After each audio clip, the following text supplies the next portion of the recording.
살펴보겠습니다. 우리 삶을 돌아보면 인생이 바뀌는 순간이 있습니다. 한국이 낳은 세계적인 발레리나인 강수진 씨도 그런 때가 있었다고 고백을 합니다. 한 걸음 걸어도 나답게라는 책에서 그 순간을 이렇게 이야기합니다. 발레에 푹 빠져 있던 중학교 3학년 때 인생을 바꾸는 사건이 일어났다. 내용을 살펴보니까요, 당시 모나코 국립 발레 학교 교장이었던 마리카라는 선생님이 학교의 초대로 오게 되었다고 합니다. 한국을 방문했던 이분이 이 강수진 씨의 발레하는 모습을 본 거예요. 그리고는 부모님을 강하게 설득을 하기 시작했습니다. 이렇게 이야기를 했습니다. 수지는 100만 명 발레리나 중 한 명 나올까 말까 한 아이입니다. 더 큰 세상에서 발레를 배워야 해요. 저를 믿고 보내주세요. 이 만남이 인생을 바꾸는 사건이 되었다고 합니다. 작년 연말에요, 신방을 하면서 또 성도님들을 위해서 기도하면서 마음속에 자꾸만 인생을 바꾸는 만남이 필요하다는 생각이 들어지는 것입니다. 한 사람 한 사람 속에 진짜 인생을 바꾸는 만남이 있었으면 좋겠다라는 이런 생각이 많이 들었습니다. 그러면서 떠오르는 시가 김구 선생님이 좋아했던 시였습니다. 눈 덮인 들판을 걸어갈 때 이리저리 함부로 걷지 마라. 오늘 내가 걸어간 발자국은 뒷사람의 이정표가 되리니. 제가 생각해 보니까요, 이 시의 내용대로 이정표가 되어지는 그 은혜를 저는 맛보고 있더라고요. 한 해에 돌아보면서 개척이라는 이 길을 처음 가다 보니까 미숙한 것들 투성이잖아요. 그것들 때문에 힘들어하는데, 그런데 제 앞에 발자국이 있는 거예요. 이찬수 목사님이라는 발자국이 하나하나 보이니까 그게 이정표가 되어가지고요, 어려울 때마다 그것을 넘어설 수 있는 힘이 되어지는 것입니다. 이 발자국이 이정표가 되어지는 은혜를 입는다라는 거, 저도 이런 은혜를 입고 있는데 한 분 한 분이 이런 은혜를 맛보았으면 좋겠다라는 생각이 드는 거예요. 힘든 삶을 살아가잖아요. 어려운 이 시대를 살아가잖아요. 이 어려운 이 시대를 살아갈 때마다 나에게 이정표 같은 발자국이 있는가? 내가 힘들 때마다 벌떡 일어설 수 있는, 또 따라갈 수 있는 그런 이정표만 있다 그러면 우리는 그렇게 어렵지 않을 것입니다. 그래서 진짜 한 분 한 분에게 이런 이정표 같은 그런 은혜가 있었으면 좋겠다라는 생각이 드는 거예요. 그런데 그런 생각을 많이 하고 있었는데요, 불쑥 요셉이라는 사람이 생각이 났습니다. 한 분 한 분이 진짜 요셉과 같아지면 좋겠다라는 마음이 들었습니다. 요셉처럼 그런 삶을 살고 요셉처럼 자기의 인생이 누려지는 그것을 맛보면 진짜 좋겠다라는 그런 마음이 들었어요. 그래서 요셉을 공부하기 시작했습니다. 요셉을 공부하다가요, 발견한 게 있어요. 하나는 요셉 이야기가요, 생각보다 분량이 굉장히 많습니다. 창세기 37장에서 50장까지 가장 많은 분량을 요셉 이야기에 할애를 하고 있습니다. 창세기에 믿음의 영웅들이 많잖아요. 하나님과 동행했던 에녹, 또 믿음으로 의의 삶을 살았던 노아, 믿음의 아버지였던 아브라함, 이삭, 야곱, 다 정말 믿음의 거장들이거든요. 이 쟁쟁한 거장들을 많은 분량으로 쓰여졌을 것 같은데요, 그들보다 월등하게 요셉 이야기가 많습니다. 이걸 생각해 보면 창세기의 주인공이 누구 계세요? 분량만 따지면 요셉이에요. 창세기에서 결론적으로 요셉처럼 살아라고 창세기가 말하고 있다라는 거죠. 또 하나는 요셉 이야기에는요, 기적이 없어요. 초자연적인 그런 삶의 이야기가 없습니다. 아브라함에게는 초자연적인 이야기가 많아요. 하나님이 아브라함에게 직접 나타났습니다. 하나님께서 꿈을 꿔도 하나님이 꿈을 꾼다라고 직접 얘기를 해줍니다. 야곱도 마찬가지죠. 야곱도 직접 나타나서 씨름까지 했어요. 초자연적인 이야기가 참 많은데 요셉에게는 하나님과 직접 대면하는 초자연적인 이야기가 없어요. 엑스포지멘터리 창세기라는 책에서 이 모습을 이렇게 이야기를 합니다. 하나님은 직접적인 방법으로 그의 삶에 개입하시지 않았다. 하나님의 역사는 대부분 간접적으로 그리고 정황적으로 요셉의 삶에 영향을 미쳤다. 그래서 한 주석가는 요셉 이야기를 숨겨진 하나님의 소명이라고 부른다. 아브라함이나 야곱은 드러난 하나님의 역사예요. 드러난 하나님의 소명인데 요셉은 숨어서 함께했던 하나님의 역사라는 이야기죠. 요셉은 일상에서 잠잠히 동행해 함께 하시는 하나님을 만났습니다. 어찌 보면요, 아브라함보다는 요셉이 우리에게 가까운 것 같아요. 야곱보다는 요셉이 이 시대에 신앙생활하는 우리와 좀 닮았다라는 생각이 들어집니다. 우리에게도 기적이 일어나는 것은 아니잖아요. 하나님이 갑자기 내 꿈에도 나타나고 내 삶에 나타나가지고 씨름도 하고 내가 조금 딴 길로 가면 하나님께서 직접 간섭해가지고 끌고 가는 그런 삶이 우리의 삶은 아니거든요. 요셉과 같은 모습으로 하나님이 우리를 인도하는 것 같다라는 생각이 들어지는 거예요. 그래서 우리도 똑같은 삶을 살아가는 상황에 있으니까 요셉처럼 하나님의 인도함을 받았으면 좋겠다라는 그런 마음이 드는 거예요.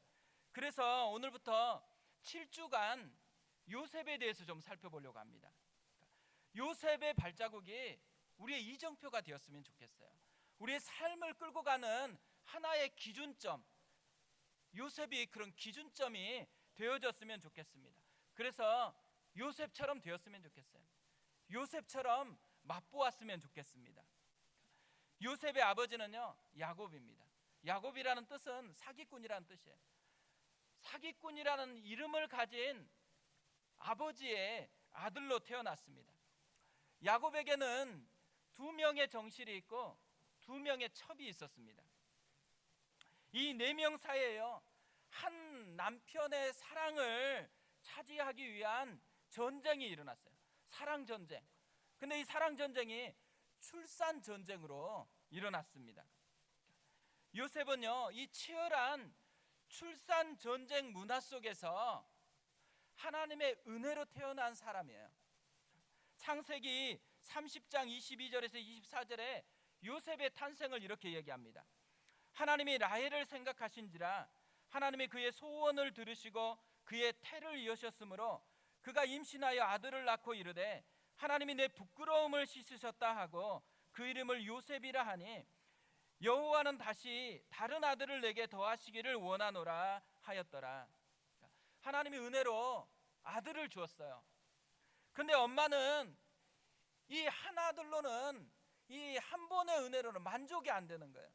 그래가지고 하나 더 달라라는 의미를 담아가지고 요셉이라는 이름을 지었다라는 거예요.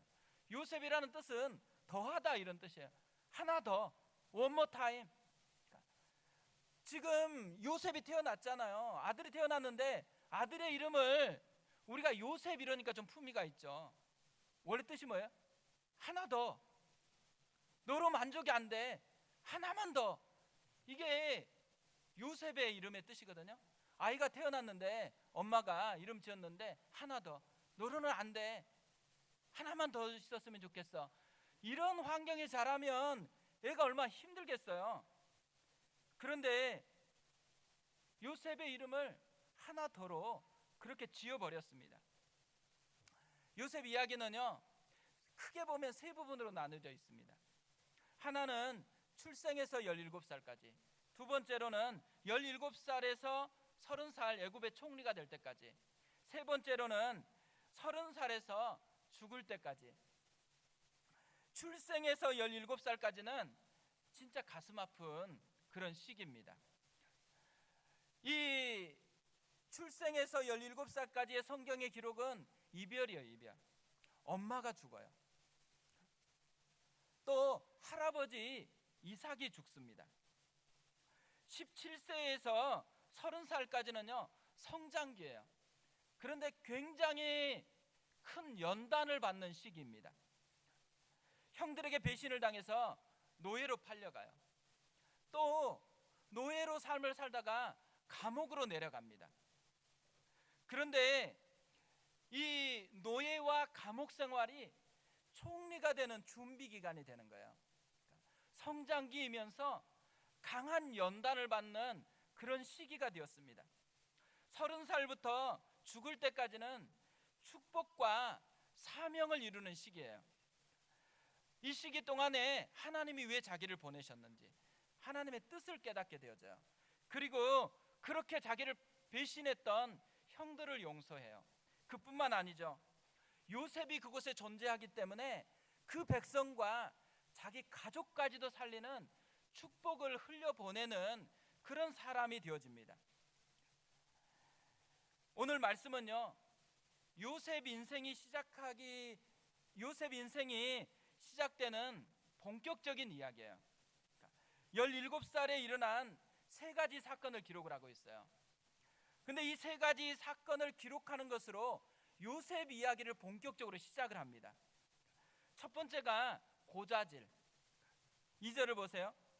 야곱의 족보는 이러하니라.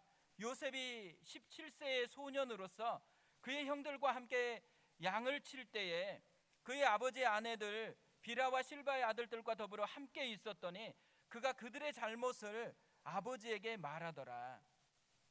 긍정적인 면이 있어요. 요셉은 그들의 잘못에 참여하지 않았다라는 거예요. 자기를 지키는 그런 거룩함을 추구했어요. 반면에요, 심각한 잘못이 있죠. 형들의 잘못을 아버지께 고자질했어요.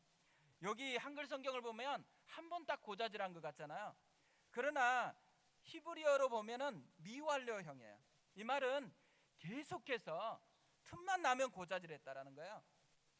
틈만 나면 고자질하면 아버지라도 그렇게 하면 안 된다, 말려야 되잖아요. 그런데 아버지도 말리지 않았습니다. 고자질이 패턴화되어 있었던 모습을 첫 번째로 기록을 해요. 두 번째로는 편애를 기록합니다. 3절에 보면 요셉은 노년에 얻은 아들이므로 이스라엘이 여러 아들들보다 그를 더 사랑하므로 그를 위하여 채색 옷을 지었더니, 사실 요셉이 태어났을 때 이미 편애는 예상이 되었어요. 야곱이 진짜 사랑했던 여인, 7년이라는 그 시간을 수일처럼 여길 정도로 사랑했어요. 근데 14년을 수일처럼 여기면 사랑했던 그 여인 라헬이거든요. 라헬이 낳은 아들이에요. 근데 더 놀라운 건 뭐예요? 노년에 얻은 아들, 늦둥이.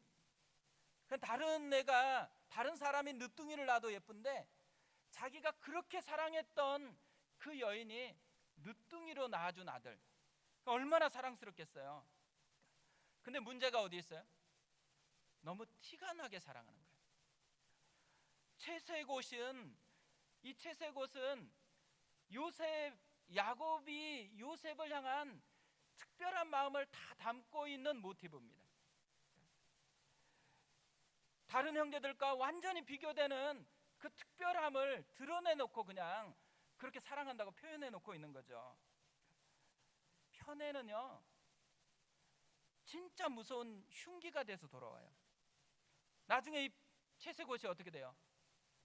통곡하게 하는 옷이 되어집니다. 분명히 아버지가 있잖아요. 야곱이라는 아버지가 있어요. 그런데 문제가 어디 있어요? 아버지 됨이 없어요. 자식이 고자질하고 형제간의 이간을 일으키고, 또 아무리 예쁘지만 형제들이 이렇게 많이 있는데 노골적으로 이렇게 편애를 하면 어떻게 돼요? 아버지 역할을 제대로 수행을 하지 않는 거예요. 근데 우리 가정을 한번 살펴보세요. 다 아버지라는 이름으로 있고 또 엄마라는 이름으로 있잖아. 그런데 우리 가정에 아픔이 있는 이유가 어디에 있겠어요? 아버지라는 껍데기는 있는데 아버지 됨이 없어요. 엄마라는 껍데기는 있는데 엄마 됨이 없어요. 그러다 보니까 가정 가운데 상함이 있다라는 거죠. 이 아버지 됨의 부재, 엄마 됨의 부재가 심각하게 이 가정을 파괴하는 그런 모습으로 나타났다라는 거예요. 세 번째, 꿈입니다. 꿈.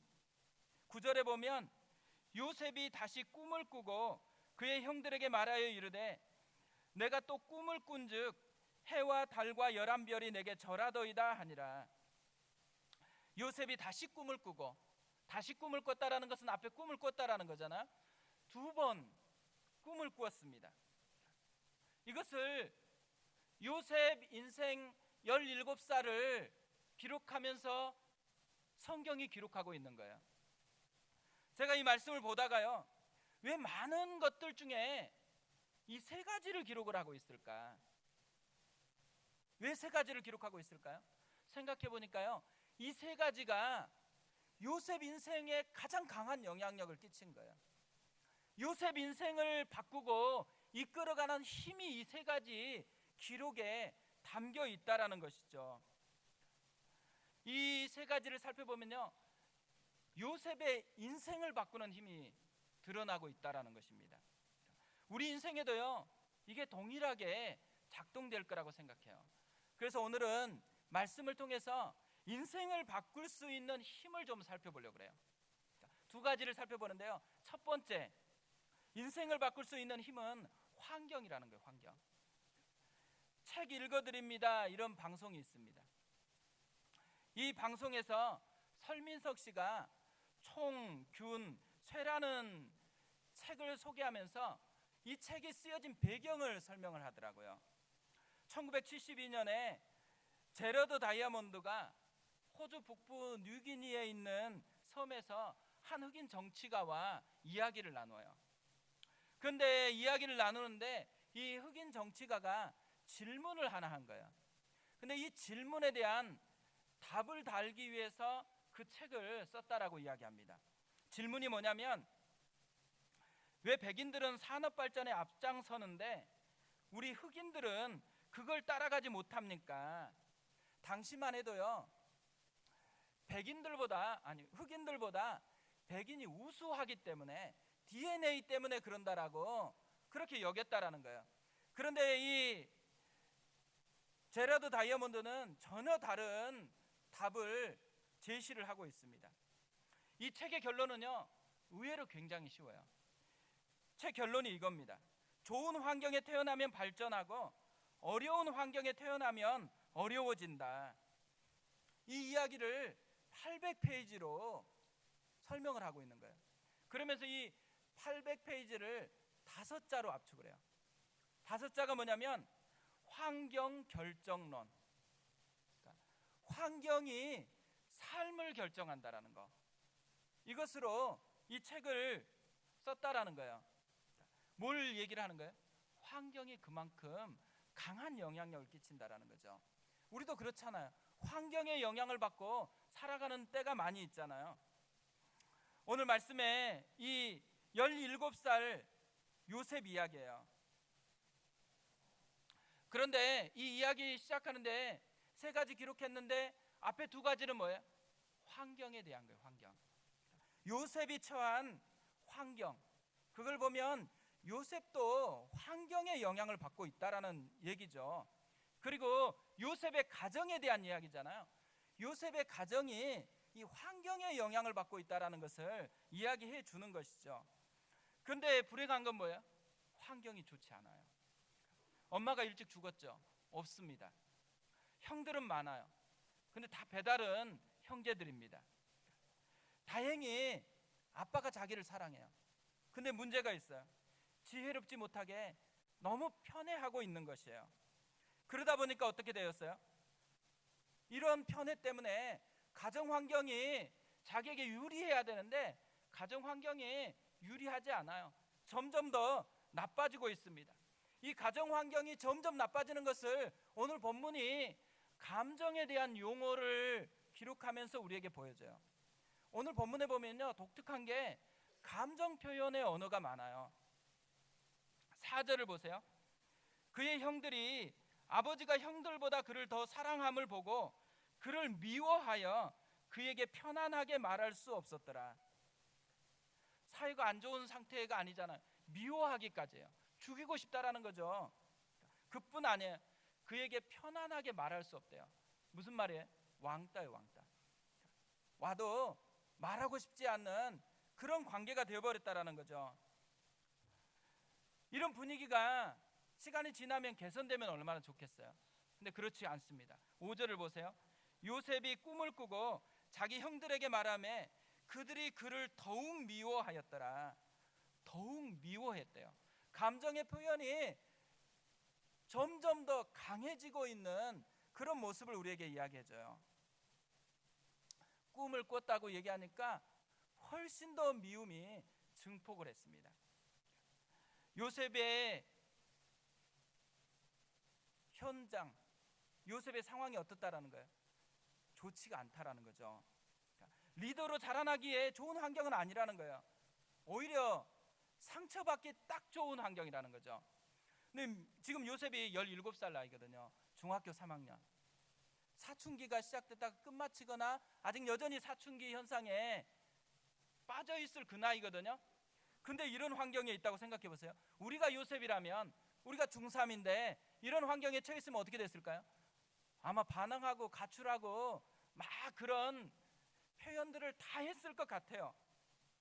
그런데요, 이런 환경에 자라난 요셉이 어떻게 돼요? 진짜 순전한 믿음의 사람이 돼요. 그뿐 아니죠.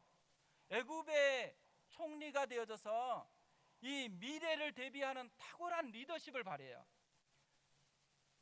이렇게 강하게 얽혀있는 형들을 다 용서하는 그런 사람이 되어버려요. 환경과 다르잖아요. 환경이 강하게 영향을 끼친다 그랬는데 요셉은 지금 환경이 그다지 그렇게 영향을 끼치지 않고 있습니다. 오늘 말씀을 보면요, 요셉하고요 형들을 대비하고 있어요. 형들은요 가정 환경에 대한 감정 표현을 하나하나 계속해서 드러내고 있어요. 그러면서 감정이 점점 더 고조되고 있어요. 근데 되게 신기한 건 뭐냐면 오늘 본문에 요셉의 감정 표현이 하나도 안 나와요. 나올 만도 하잖아요. 그런데 요셉의 감정 표현이 하나도 나오고 있지 않습니다. 뭘 알 수 있을까요? 형들은 상황에 따라서 지금 이끌리고 있어요. 근데 요셉은 상황에 이끌리지 않고 있다라는 것을 보여주고 있다라는 거죠. 요셉은 환경을 핑계대고 있지 않아요. 형들은 뭐예요?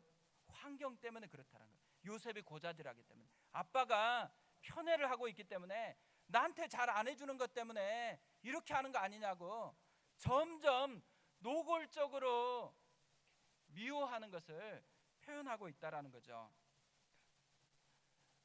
오늘 이야기를 보면요, 누가 더 상처를 많이 받아야 될까요?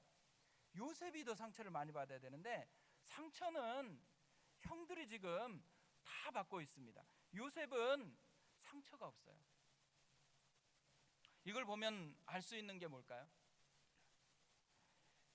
환경이 분명히 영향을 미쳐요. 그런데 환경 때문에 망하는 게 아니라는 거예요. 언제 망할까요? 환경 때문에 망한다라는 생각을 할 때 망해요.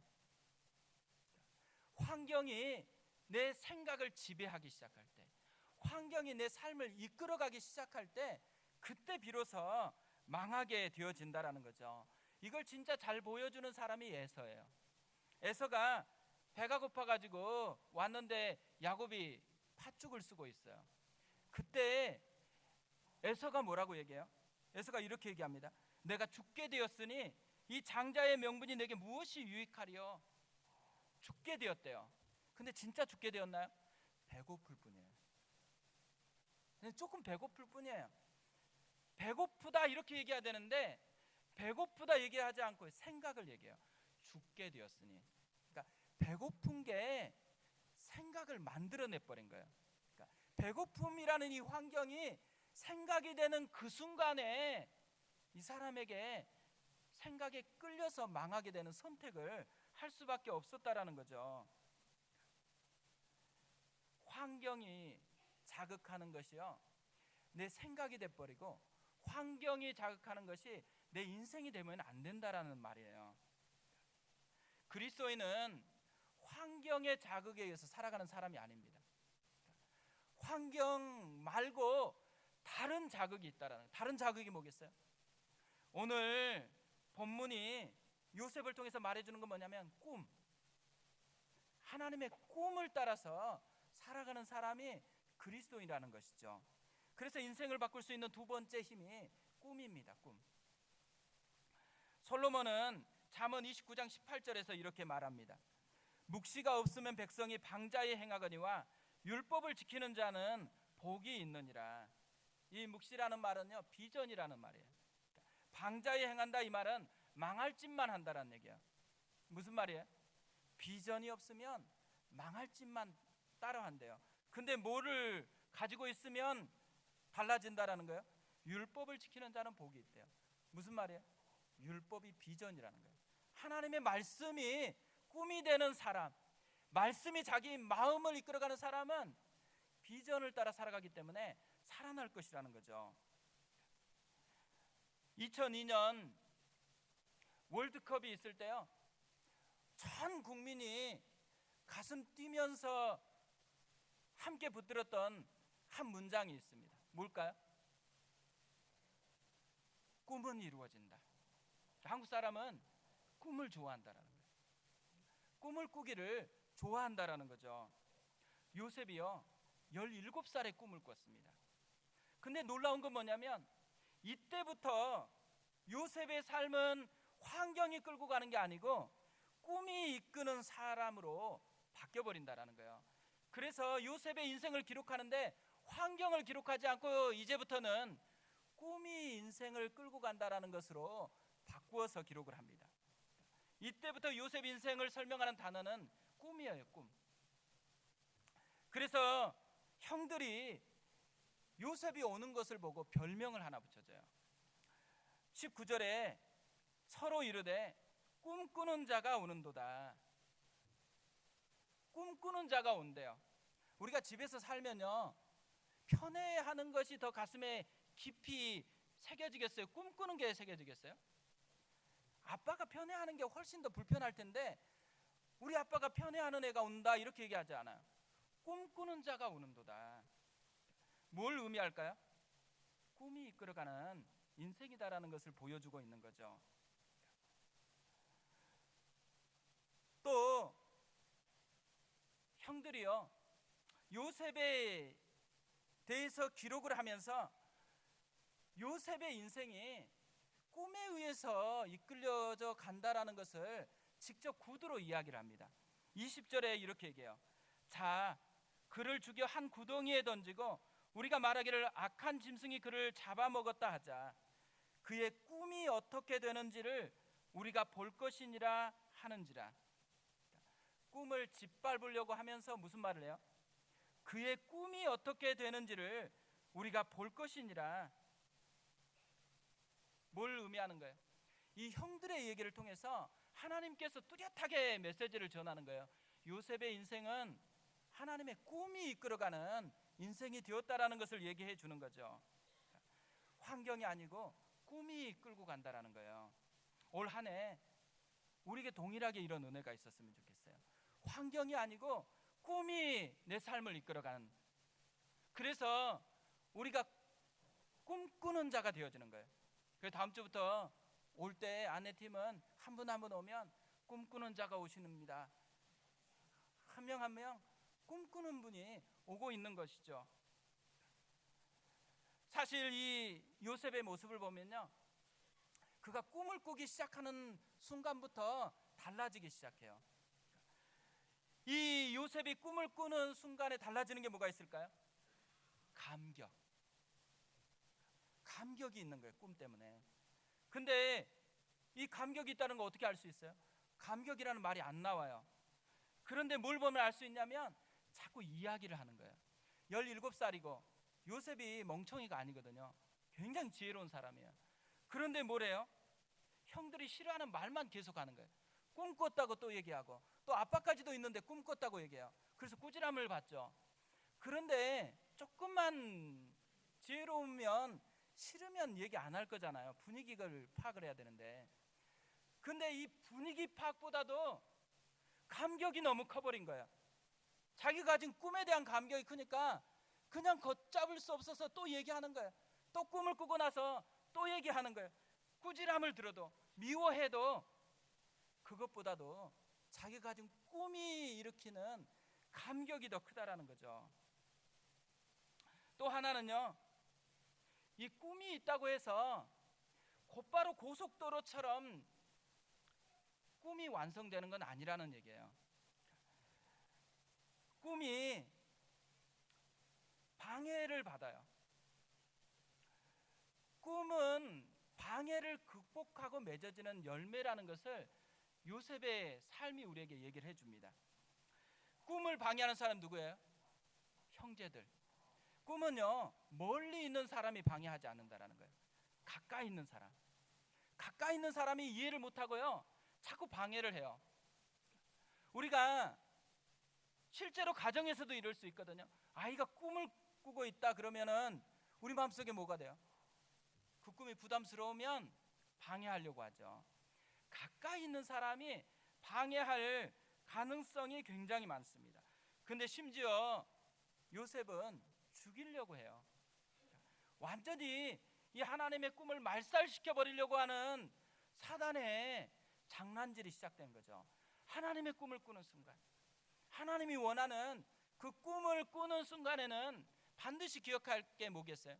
방해가 있다는 방해. 이 방해를 뚫고서 하나님이 원하시는 꿈의 열매를 맺어간다는 거, 이것을 요셉이 우리에게 보여주고 있는 것이죠. 요셉이 꾸었던 꿈, 이 꿈을 살펴보면요, 꿈에는 두 종류가 있다라는 것을 깨닫게 되어져요. 하나 뭐겠어요? 내가 꾸는 꿈. 우리가 저녁에 잠들었을 때 가끔씩 꾸는 꿈이 있죠. 그러니까 내가 그냥 꾸는 꿈. 또 잠들 때만 꿈꾸는 게 아니에요. 우리가 삶에서 꿈을 꾸잖아요. 갑자기 경제적으로 어려우면 어때요? 경제적으로 좀 나아지면 좋겠다는 꿈을 꾸어요. 또 시험을 보면 시험에 합격했으면 좋겠다는 꿈을 꾸죠. 청년들은 좋은 배우자를 만났으면 좋겠다라는 꿈을 꿔요. 다 자기 나름대로 마음속에서 꿈을 꿉니다. 자기의 꿈이에요. 또 하나의 꿈이 있어요. 하나님이 주시는 꿈이에요. 하나님이. 요셉은 하나님이 주시는 꿈을 꾸었습니다. 그것도 두 번이나 꾸었어요. 하나님이 주신 꿈이 뭘까요? 첫 번째 꿈은 이렇게 되어 있어요. 7절에 보면 우리가 밭에서 곡식단을 묶더니 내 단은 일어서고 당신들의 단은 내 단을 둘러서 절하더이다. 곡식단이 자기에게 절하는 꿈을 꿨습니다. 두 번째 꿈은 뭘까요? 9절입니다. 요셉이 다시 꿈을 꾸고 그의 형들에게 말하여 이르되 내가 또 꿈을 꾼즉 해와 달과 열한 별이 내게 절하더이다 하니라. 이번에는 해와 달과 별들이 자기에게 절하는 꿈을 꿨습니다. 공통점이 뭐예요? 절하는 거. 자기에게 절하는 꿈을 꿨어요. 근데 형들이요, 이 꿈이 뭔지 꿈을 바로 해석을 했어요. 형들이 해석하는 게 뭐예요? 내가 참으로 우리의 왕이 되겠느냐, 참으로 우리를 다스리게 되겠느냐, 그러면서 화를 냈어요. 이 꿈의 형들의 해석을 보면 뭐예요? 이 꿈의 내용이 성공이라는 거예요. 성공. 자기들보다 훨씬 더 나은 성공, 그것이 꿈의 내용이라고 형들은 생각을 했어요. 요셉이 꾸는 꿈이 진짜 성공이었을까요? 이 요셉의 꿈이 이루어지는 그것을 성경이 이렇게 얘기를 해요. 창세기 45장 7절입니다. 하나님이 큰 구원으로 당신들의 생명을 보존하고 당신들의 후손을 세상에 두시려고 나를 당신들보다 먼저 보내셨나니, 형들보다 더 성공적인 그런 삶이 꿈이 아니었어요. 뭐가 꿈이에요? 살려내는 것.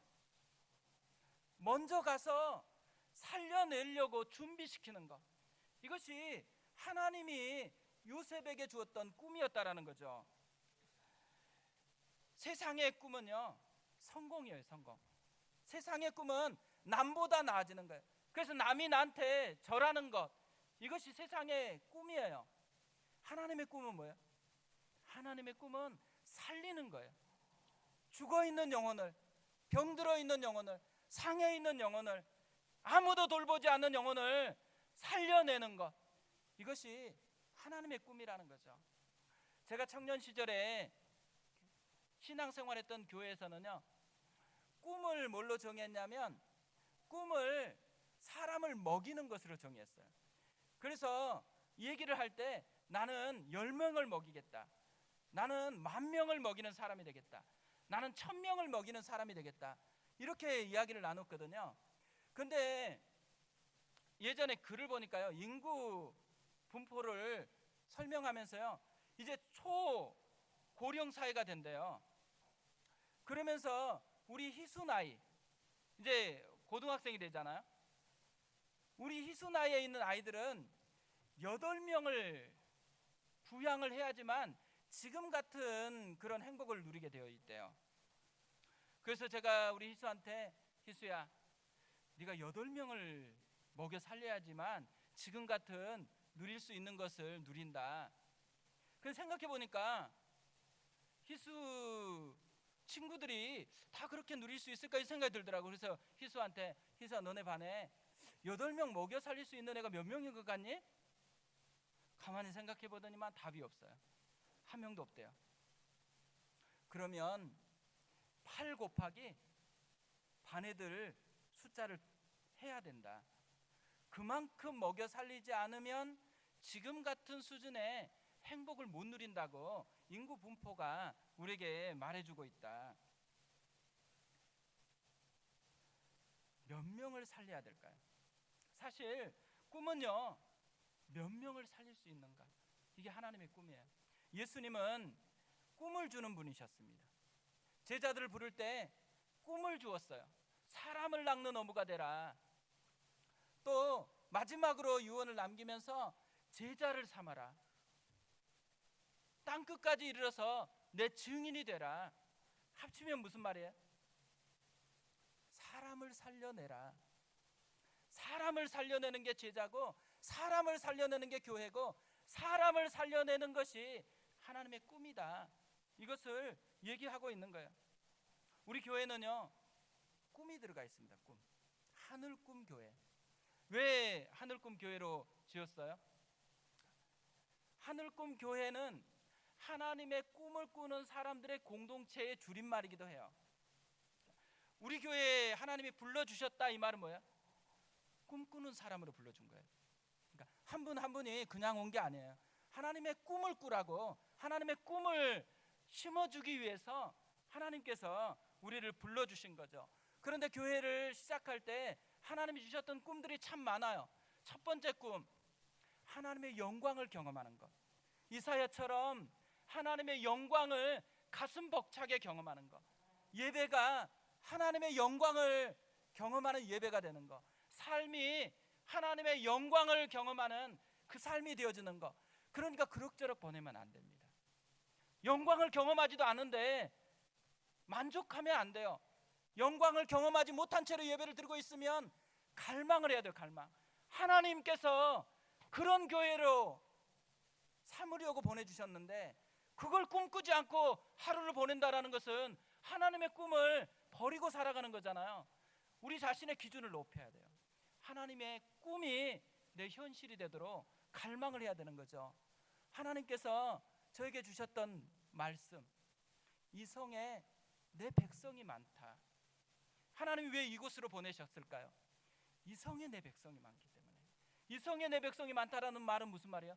살려야 될 영혼, 병들어 있는 영혼, 죽어 있는 영혼, 상한 영혼, 갈기갈기 찢겨져 있는 영혼 많이 있다라는 거예요. 그들에게 우리가 필요해요. 그들에게 복음이 필요해요. 그들에게 주님의 꿈이 필요해요. 그 꿈을 전달하면 그들이 살아난다라는 거예요. 하나님을 전하면 그들이 살아난다라는 거예요. 우리의 윤리적인 수준의 문제가 아니에요. 우리의 윤리적인 수준을 전하는 것이 아니고 나를 전하는 게 아니에요. 예수를 전하는 거예요. 나의 죄를 대신해 주신 예수가 있고 내 모든 깨어진 것을 살려내시는 예수의 십자가가 있다라는 이 복음을 전하는 것. 이 복음이 사람을 살려내기 때문에 하나님께서 여기에서 그 꿈을 이루고 싶은 거예요. 그래서 교회를 세우신 거죠. 이 요셉의 삶을 살펴보다가요, 첫 번째로 기록하고 있는 이 요셉의 이야기 속에 발견되는 것이 있다면 누구의 영향력 아래 있는가에 대한 것인 것 같아요. 환경의 영향력 아래 있는가, 꿈의 영향력 아래 있는가, 환경이 자극하는 것에 따라서 삶을 살아가는가, 하나님이 주시는 꿈을 따라서 삶을 살아가는가. 그러다가 문득 떠오른 말씀이 있었습니다. 시편 91편 1절 2절 말씀입니다. 지존자의 은밀한 곳에 거주하며 전능자의 그늘 아래 사는 자여, 나는 여호와를 향하여 말하기를 그는 나의 피난처요 나의 요새요 내가 의뢰하는 하나님이라 하리니. 한 해 우리가 이 말씀을 경험했으면 좋겠어요. 하나님이 우리를 초대해요. 지존하신 그 하나님의 그늘 아래 머물라고, 전능하신 그 하나님의 품으로 오라고 우리를 초대합니다. 하나님의 사람들은요, 하나님의 그늘 아래 머물러 있는 사람인 거예요. 이번 한 주간 우리가 하나님의 그늘 아래 머물렀으면 좋겠습니다. 하나님이 주신 그 꿈이 우리를 이끌어가게 하는 것, 우리의 삶을 끌고 가고자 하시는 하나님의 열정을 느껴보셨으면 좋겠어요. 하나님의 마음, 하나님의 간절한 이 마음을 함께 느껴보고 한 주간 하나님이 진짜 나와 함께하고 내 삶에서 나를 두드리고 있다는 것을 맛보시는 그런 한 주간 되었으면 좋겠습니다. 그래서 우리의 별명, 꿈꾸는 자가 오는도다, 이 은혜를 누렸으면 좋겠습니다. 우리 그 마음을 가지고